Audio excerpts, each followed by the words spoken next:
అందరికీ నమస్కారం. నా పేరు విపర్తి కృష్ణ, ఏపీ వీడబ్ల్యూఎస్సీ జేఏసీ రాష్ట్ర సెక్రటరీ జనరల్. నిన్న ఇరు జేఏసీలకి ప్రభుత్వంతో చర్చలు ఉన్నాయని చెప్పి ముందు రోజు కాల్ చేయడం జరిగింది. దానికి అనుగుణంగా మేము నిన్న విజయవాడ చేరుకోవటం, పొద్దున్న 9:30-10 మధ్యలో ఫోన్ వచ్చి చర్చలు ఈరోజు లేవు, మళ్ళీ ఫోన్ చేస్తామని చెప్పడం జరిగింది. ఇదే విషయం అవతల జేఏసీ కూడా రావడం జరిగిందని చెప్పి తెలిసింది.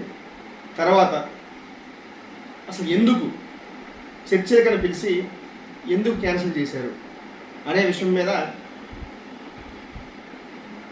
ఎడిషనల్ కమిషనర్ గారిని అడగటం, వారు 1 గంట ఆ ప్రాంతాన్న ఫోన్ చేసి ఇమీడియట్గా సెక్రటరీకి రమ్మంటాం,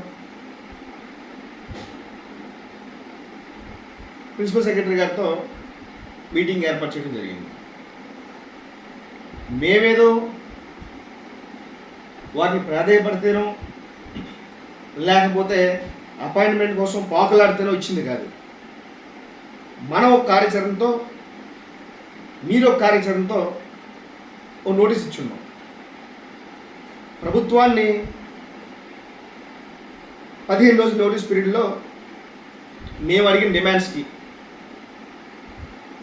కాల్ ఇవ్వకపోతే 22ని 15 రోజులు అయింది కాబట్టి మా కార్యాచరణని మేము ప్రకటించుకొని వారికి నోటీస్ ఇచ్చి ముందుకెళ్ళడం జరుగుతుంది. అదే తరుణంలో వారు చర్చలకు వెళ్ళటం, నిన్న వీళ్ళకి వెళ్ళటం, మాట్లాడటం జరిగింది. మీరు ఏదైతే మేము పెన్షన్లు ఆపుతాం, ప్రభుత్వానికి అల్టిమేటం జారీ చేస్తాం, మీ పద్ధతి వేరు, మా పద్ధతి వేరు. మీ దారిని మీరు వెళ్తున్నారు, మా దారిని మేము వెళ్తున్నాం. కింద 1,25,000 ఉద్యోగులు నలిగిపోతున్నారు. ఆ విషయం అందరికీ తెలుసు. ఇక్కడ మేము గొప్ప, ఇంకోడిని ఎవరినో తొక్కేస్తున్నాం, ఇంకోడిని ఎవరినో తొక్కి పైకి రావాల్సిన గతి పరిస్థితి మాకైతే లేదు. 6 సంవత్సరాలుగా మేము ఎవరు ఎలా తిరిగినా కించపరుచుకునే మాటలు, ఇష్టాసరంగా కామెంట్స్ ఈ 6 సంవత్సరాలుగా ఏ ఉద్యోగి చూసింది లేదు. ఈ గత 2 నెలల నుంచే ఎందుకు, ఏం ప్రయోజనాల కోసం అంటే మా మీద బుర్ర జల్లి మీరు ఎస్టాబ్లిష్ అవ్వాలనుకుంటున్నారా? అసలు మీరు అడిగితే మాకేంటి బాధ? మాకేం పదవుల మీద, ఇదేం ప్రధానమంత్రో సీఎంఓ కాదు కదా. మీరే అంటున్నారు కదా పదవుల కోసం ఎవరున్నారు? మాకు పదవులు ముఖ్యం కాదు. నిన్నే చెప్పాం. వైజాగ్ మీటింగ్లో 2 జేఏసీలు ఒక ఉమ్మడి కార్యాచరణ వెళ్ళాలి అనుకున్నప్పుడు 2 జేఏసీలు కలిసి ఒకటి ఎందుకు అవ్వకూడదనే అంశం వచ్చినప్పుడు మీ నుంచే మేము ఉండవు, మీరు ఉండొద్దు, ఒకే జేఏసీగా ఏర్పాటు చేసుకుందాం, ఒక న్యూట్రల్ పర్సన్ పెట్టుకుందాం అని చెప్పి పిలుపునివ్వడం జరిగింది. అదే దాని మీద నిన్న మిమ్మల్ని అడిగినప్పుడు మీరేం చెప్పారు? 2 జేఏసీలు వద్దు, మేము పదవులు వదులుకుంటాం, మాకేం పదవుల మీద వ్యామోహం లేదు, మేము ఏ విధంగా ఉద్యోగం కోసం నిలబడాలో మాకు తెలుసు, మీరు వదులుకొని న్యూట్రల్ పర్సన్ పెట్టి ముందుకు వెళ్దామని అడిగితే మీరేం చెప్పారు? మేము మా పెన్షన్స్ లాగా మేము ఆపుదామని మాట ఇచ్చేసాం. ఫస్ట్ ఏమో ప్రతిపక్షం, అధికార పక్షం 2 ఉండాలి, 2 జేఏసీలు ఉండాలని మీరు చెప్పారు. అంటే వైజాగ్లో ఇచ్చిన మాట వెనక్కి తీసుకుంటారని నేను అడిగితే మీరేం చెప్పారు? అలా కాదు, మేము పెన్షన్స్ ఆపుతామని మాట ఇచ్చేసాం, మీరు పెన్షన్స్ ఆపుతారంటే 2 కలిసి పనిచేద్దాం అంటున్నారు. అదేంటి అంటే పెన్షన్స్ ఆపుతామని మాటిస్తేనే కలుపుతారా? పెన్షన్స్ మేము ఆపాం, మా స్టాండ్ ఇదే. ఉద్యోగి ఎట్టి పరిస్థితుల్లో నష్టపోకూడదు. వాడు ప్రాబ్లమ్స్ వచ్చి ఎంప్లాయీస్ అని చెప్పి మనం పోరాడుతున్నప్పుడు ఆ ప్రాబ్లమ్స్ నెరవేర్చాలి, ఏ విధంగా సాల్వ్ అవుతుందో చూడాలి. అంటే అధికారులు చెప్పింది మీకు అది ఎటకారంగా ఉందా? ప్రిన్సిపల్ సెక్రటరీ కాటమనేని భాస్కర్ గారు 2 గంటలు టైం ఇచ్చి వారు అన్ని విషయాల గురించి చర్చించి అన్నీ మాట్లాడారని మేము చెప్తే మీకు అది ఎటకారంగా ఉందా? ఈ రోజు ఉంటాడు, రేపు ఉండరేమో ఆ ప్లేస్లో అని చెప్పి కాటమనేని భాస్కర్ గారు మీరు అంటున్నారు కదా. అంటే ఆయన 2 గంటలు కూర్చొని అవకాశం ఇచ్చిన ఆయన్ని మీరు అంత చులకనగా కించపరచాల్సిన అవసరం ఏంటి? గట్టిగా మేము మాట్లాడగలం, నోరుంది కదా అని ఇష్టాసరంగా మాట్లాడటం పద్ధతి కాదు. భయపడి ఎవడో మేమేమి పెన్షన్ ఆపమని చెప్పట్లా. మేము ఆపమని చెప్తుంది ఉద్యోగి నష్టపోకూడదని.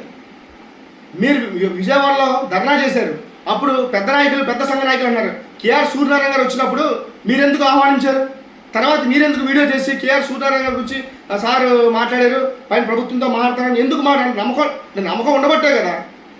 మరి ఆయన ఎందుకు అప్పుడు ఆహ్వానించారు? అప్పుడు గోబ్యాక్ అనొచ్చు కదా. అంటే అప్పుడు ఆయన ఆహ్వానించినప్పుడు ఓకే, ఆయన మీ మీటింగ్లో స్పీచ్ ఇచ్చినప్పుడు ఓకే, తర్వాత కించపరుస్తారా? ఇదేం సంస్కారం? సెక్రటరీకి వెళ్ళి వెంకటరామని కలిసినప్పుడు అప్పుడేమైంది? అప్పుడు ఆయన కలవచ్చు. మీరు ఆయన ఆ పెద్ద నాయకుల మీద మీకు ఆ స్టాండ్ ఉన్నప్పుడు ఎందుకు కలిశారు? తప్పు, చాలా తప్పు.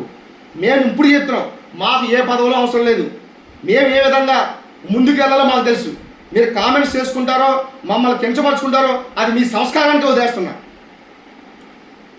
మా స్టాండ్ ఒకటే, ఎట్టి పరిస్థితుల్లో ఉద్యోగి ఎక్కడ ఇబ్బంది కలగకుండా చూసుకునే బాధ్యత మాది. ఒక ఉద్యోగ సంఘ నాయకుడిగా ఉన్నామంటే ఉద్యోగ భద్రత చూసుకోకుండా 1,25,000 మంది ఉద్యోగుల్లో దాదాపు 90% మంది బిలో పవర్టీ లైన్ ఫ్యామిలీసే. ఉద్యోగం కోల్పోతే వాళ్ళ కుటుంబానికి ఎవరు సమాధానం చెప్తారు? అంటే ఉద్యోగాలు తీసేస్తారా అంటారు. ఉద్యోగాలు తీస్తే ఎవరు సమాధానం చెప్తారు? మీరు విజయవాడలో ధర్నా చేసినప్పుడు సర్వేలు చాలామందికి ఇప్పటికీ ఇంక్రిమెంట్స్ రాలేదు. అలాంటిది ఉద్యోగాలు పోతే ఎవరు తీసుకొస్తాడు? ఆవేశంగా నేను మాట ఇచ్చేస్తే 1,25,000 తరఫున మీరు ఎలా మాట ఇచ్చేస్తారు? 1,25,000 ఉద్యోగుల తరఫున మీరు ఎలా మాట ఇచ్చేస్తారు? ప్రభుత్వం ఓకే, నిన్న మమ్మల్ని పిలిచింది, మమ్మల్ని పిలిస్తేనే వెళ్ళాం. నిన్న కారు దిగిన తర్వాత మీకు అదే చెప్పా. ఎవరైనా సభ్యులు మాట తేడా ఉండొచ్చు, నేను చెప్తున్నా, పిలిస్తేనే వెళ్ళాం, మమ్మల్ని పిలిచింది.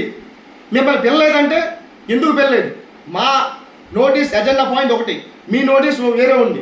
ఏమో ఎందుకు పిల్లలేదు వాళ్ళు అడగండి వెళ్ళి. అంతేగాని ఇష్టాసరంగా మాట్లాడాలంటే ఇది పద్ధతి కాదు.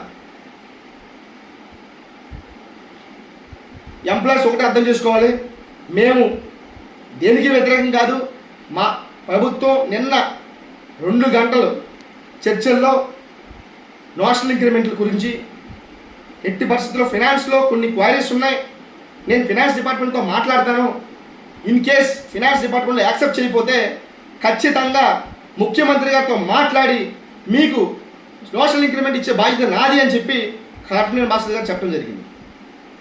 2, సెలవు దినాల్లో పండగల్లో ఇష్టాసరంగా ఉద్యోగులను ఇబ్బంది పడే విధంగా మమ్మల్ని అధికారులు ఇబ్బందికి గురి చేస్తున్నారు, ఖచ్చితంగా రావాలని చెప్తున్నారని చెప్పినప్పుడు ఎట్టి పరిస్థితుల్లో కూడా సెలవుల్లో పండగ దినాల్లో మీరు ఆఫీస్కి వెళ్ళాల్సిన పని లేదు. మీకు ఎవరన్నా పని ఒత్తిడున్నా, ఎవరన్నా ఇన్ కేస్ ఆ రోజు రమ్మని చెప్పినా మా సెక్రటరీ గారు చెప్పారని చెప్పండి, ఎవరన్నా మిమ్మల్ని ఇబ్బంది పడితే నా దృష్టికి తీసుకురండి అని చెప్పిన మాటను తప్పుపడతారా?